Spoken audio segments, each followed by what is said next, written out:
Vendi ynë do të mbetet në ndikimin e balës shumë të nxehtë dhe të thatë ajrore që vjen nga jugu përkatësisht nga Afrika gjatë periudhës nga 3 deri më 9 gusht.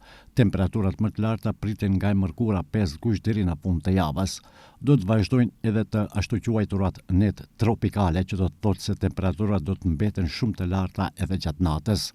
Në ndikimin e një mase ajrore të ngrohtë nga jugu, moti do qetë kryesisht me diell dhe shumë i nxehtë, me vranësira të pakta deri mesatare në disa zona. Temperaturat maksimale ditore kudo do të jenë mbi 33 gradë Celsius, ndërsa në disa pjesë të vendit do të kalojnë edhe 40 gradë. Lehtësim nuk pritet as gjatë natës, pasi temperaturat do të mbeten të larta, duke e bërë edhe më të vështirë përballimin e vapës. Një situatë ngjashme pritet edhe në pjesën më të madhe të Evropës, ku vala e të nxehtit vazhdon të sjellë temperatura ekstreme, thatësirë dhe rrezik të shtuar nga zjarret pyjore. Më të prekura janë vendet e Evropës jugore dhe juglindore, ndërsa temperaturat e larta po vazhdojnë edhe në rajonet të tjera të kontinentit.